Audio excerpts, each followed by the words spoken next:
The test is in 4 parts: Part 1, Part 2, Part 3, and Part 4. Now look at Part 1. Part 1. Jack is on his way to Margaret's house party. He is phoning her for directions. First, you will have some time to look at questions 1 to 5.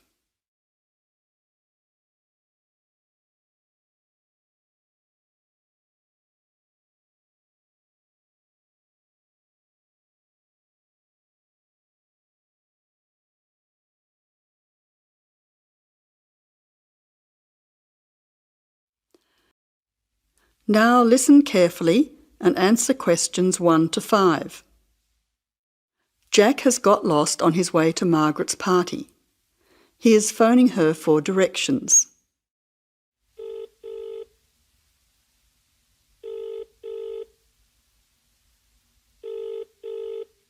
Hello, is that Margaret? Yes, who's speaking?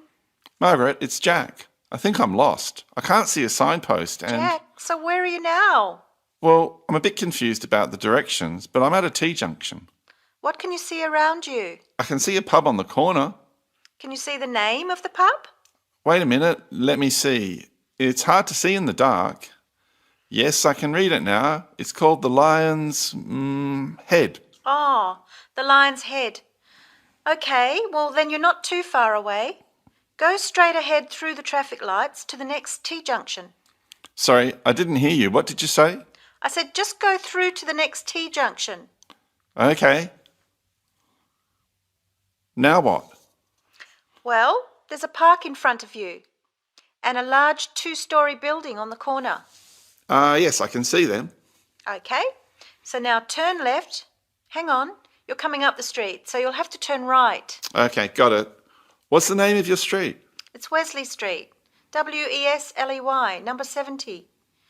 We're the 5th house on the left. You should see a red letterbox and some bushes in front of the house. Okay, 5th house, number 70. I should be there soon. Am I late for the party? It sounds like things are happening there. No, it's only just started.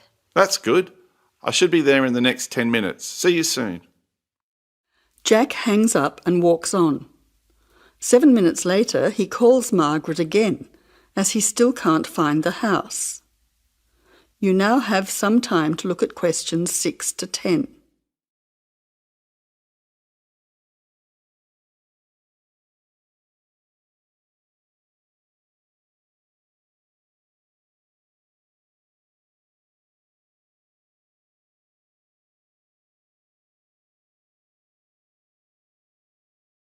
As you listen, answer questions 6 to 10.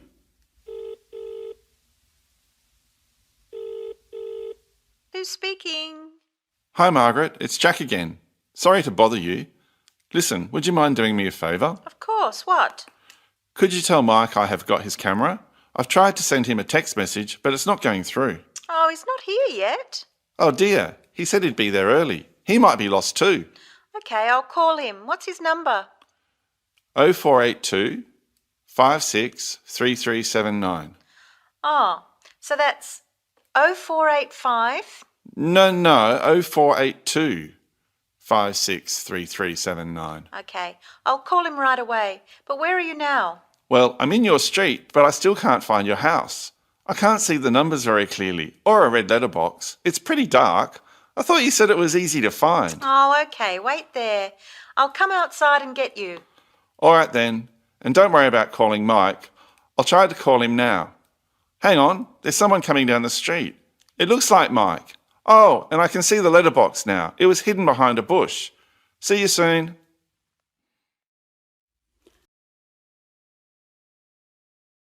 That is the end of Part 1. You now have half a minute to check your answers.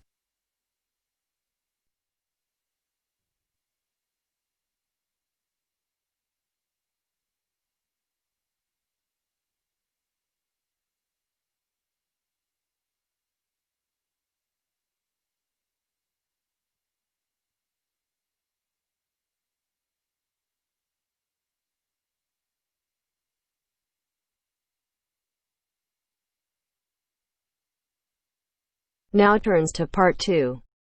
Part 2. You will hear a talk about keeping children safe on the Internet. First, you have some time to look at questions 11 to 16.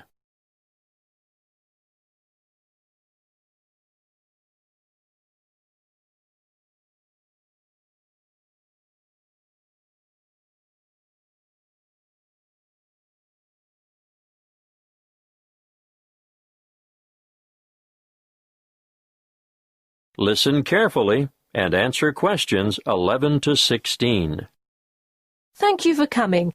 It's good to see so many of you interested in keeping your children safe on the Internet. What's in store? Well, firstly, I'm going to talk in general about some common sense ideas and rules for young ones using the computer. Then, I'll give you some information on free educational websites. Finally, we'll finish with question time. I'm sure most of you think that the Internet can be a frightening place in which to let your children roam loose. But let me remind you that it can also be a fountain of knowledge and education. The trick is to avoid the former and utilize the latter. There are programs available both in your local electronics supply shop and free to download that will keep your child safe to a certain degree on the World Wide Web. A popular one is Online Family Norris, which bars things like military and social websites. I wouldn't advise you to rely solely on a program to protect your family, though.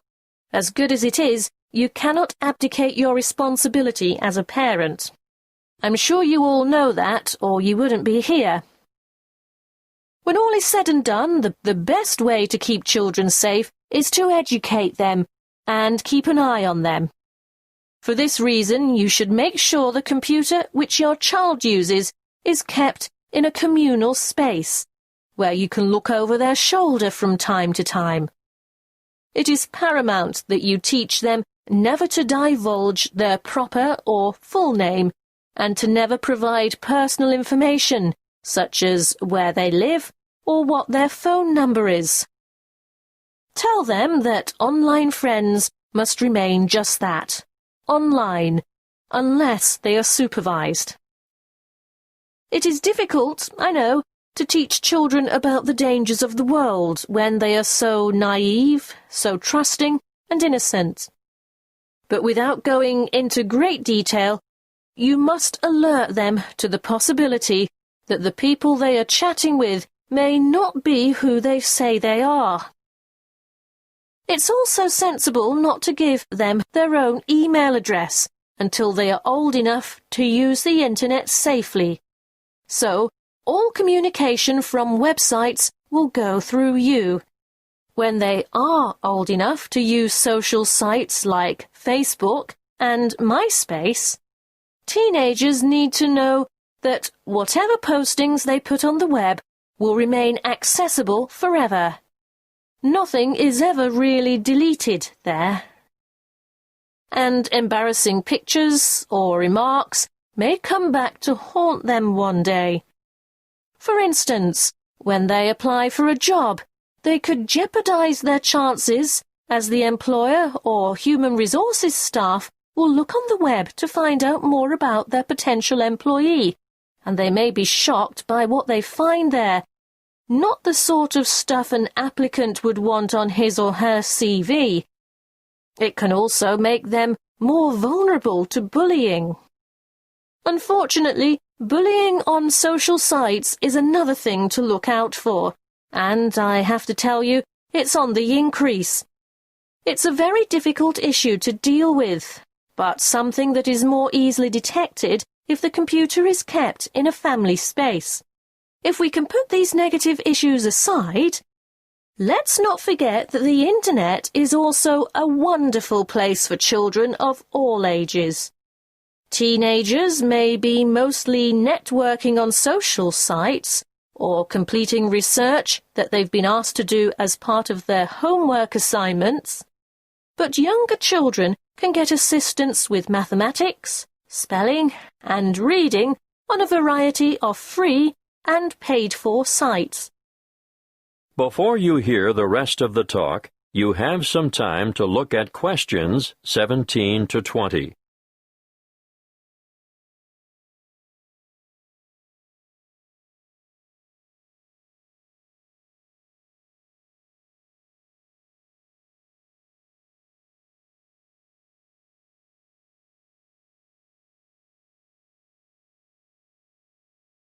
Now listen and answer questions 17 to 20. A good way for children to learn and have fun at the same time is the website mathtutor.com. They can practice mathematics on this site, no matter what their level, while they compete against other children from all over the world. And here's a fun way for primary school children to learn the spelling words for the week. It can be such a chore for some children. They just type them in and play games to learn them. What's that? The website? Oh, sorry. Yes, you'll need to go to spellcity.com for that. The one I'm going to tell you about now is one of the most practical sites that's popular with people of all ages. Children, or parents for that matter, can learn to touch type as they sing along with songs.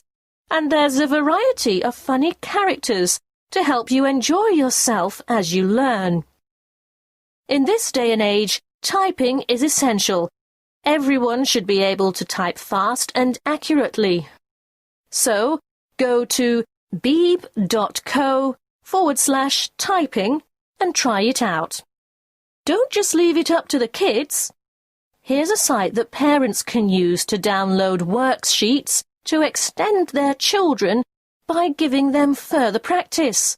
It's called coolresources.com, and I can really recommend it, particularly for middle school students. Now, are there any questions?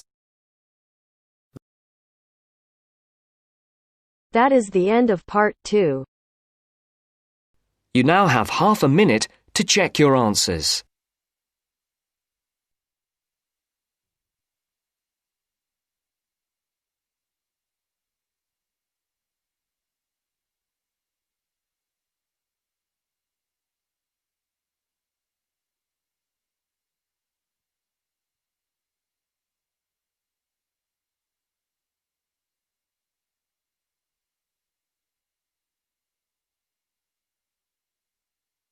Now turns to part 3. Part 3. You will hear a conversation about waste between a tutor and a student. First, you have some time to look at questions 21 to 23.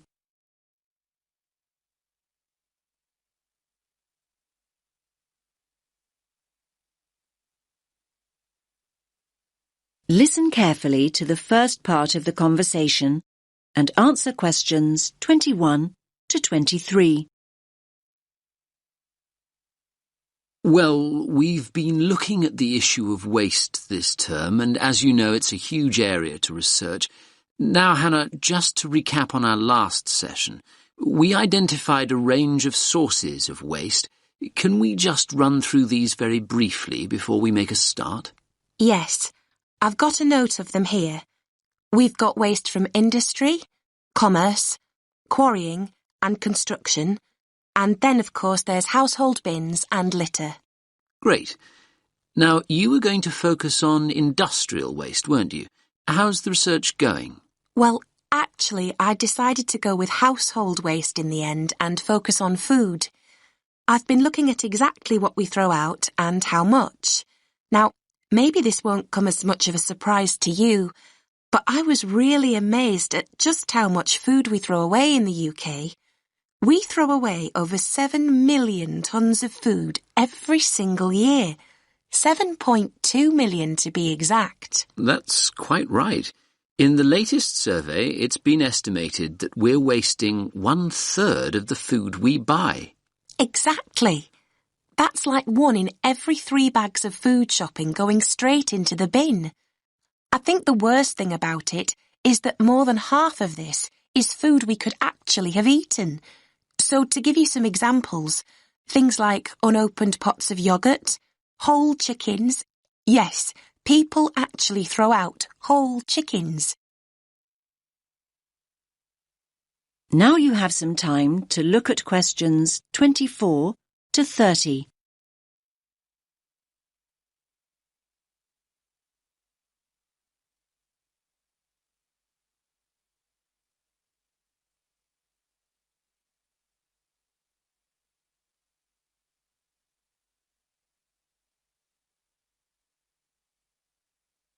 Now listen to the rest of the conversation and answer questions 24 to 30.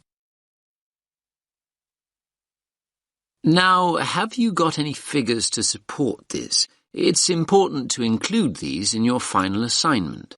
Yes, I've got a note of them somewhere. Yes, here they are. Let's start with yogurts. Now, 1.3 million of them go straight in the bin, and 5,500 whole chickens. Oh, and I've got another example. Bread. An amazing 7 million slices of bread are completely wasted too. OK, you've got some solid figures there. And don't forget to explore the reasons why we throw out food we haven't even opened. One interesting point worth making here is that, basically, we often completely forget about what we've bought. So we stick the box of eggs in the fridge and our packets of biscuits at the back of the cupboard, and they just lie there, completely unused. And on the subject of eggs, you might be shocked to learn that we throw away 0.7 million of them every single day, and the same amount of packets of biscuits. I think that people need to think more about how they are storing and using the food they buy. That's a good point. What do you think is the problem there? Do we all need to change our attitude to food? Definitely. Part of the problem is that we've come to expect our food to look uniform and, well, perfect. So, we want our apples to be green all over and to be a certain shape and size. This means the farmers, and then we as consumers, end up throwing away perfectly good food just because it has a blemish or a mark. What's wrong with a green apple that has some red colour on it too? What's wrong with a tomato that has a slightly strange shape? But that kind of attitude may explain why there is so much waste. In fact, these are exactly the foods we waste most of. We throw out far more of those than we do bakery items like cakes and biscuits. And just to give you some idea of quantities, we're throwing out 5.1 million whole potatoes, 4.4 million whole apples, and 2.8 million whole tomatoes on a daily basis. And then there are the sell-by and use-by dates.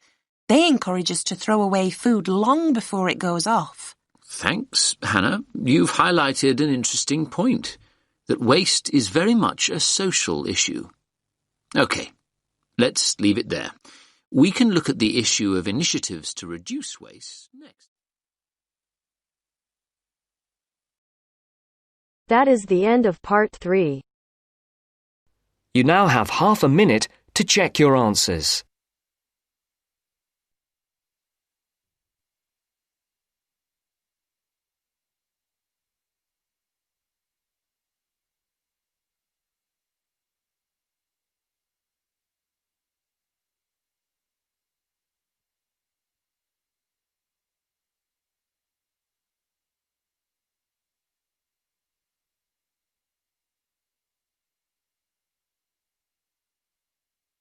Now turns to part 4.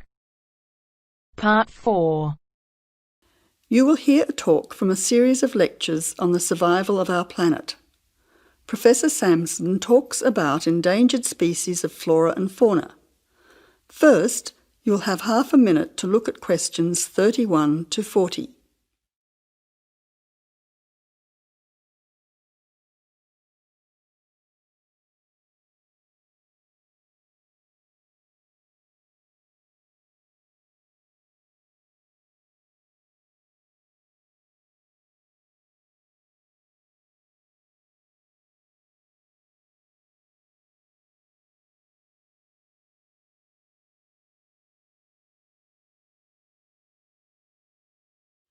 Now listen carefully to the talk and answer questions 31 to 40. Good afternoon, ladies and gentlemen. Today's topic in this series of lectures on our planet is about ensuring the survival of our very important plant and animal species. In this lecture, I want to discuss one way that we can do this. No one will ever see a huge dinosaur thundering through the forest. No one will ever see a paradise parrot flash its rainbow colours across the sky. The fact is that many animals and plants have been wiped out. Sadly, they are extinct. It is too late for them. Extinction is forever. We can't do anything about the species that have already disappeared. But today, there are many animals and plants that could still become extinct in the future if we do not act now. They are endangered. The African elephant and rhinoceros have become endangered because of the value of their tusks. Australian parrots and reptiles are smuggled onto planes because certain people in other countries are prepared to pay thousands of dollars for them. And there are many other species around the world that are endangered because they no longer have a place in which to live and reproduce safely. The main cause of extinction is the destruction of habitats. A habitat contains all that a living thing needs to survive: space, light, water, food, shelter, and opportunities for reproduction. The population of the world is growing rapidly, and this is placing great demands on land and resources for housing and for growing food. When vegetation is cleared and swamps are drained for agriculture, mining and suburbs, or when rivers are dammed to store water, plants are destroyed and animal life is threatened. In other words, humans are changing and destroying the habitats of animals and plants, which is in turn reducing their chances of survival.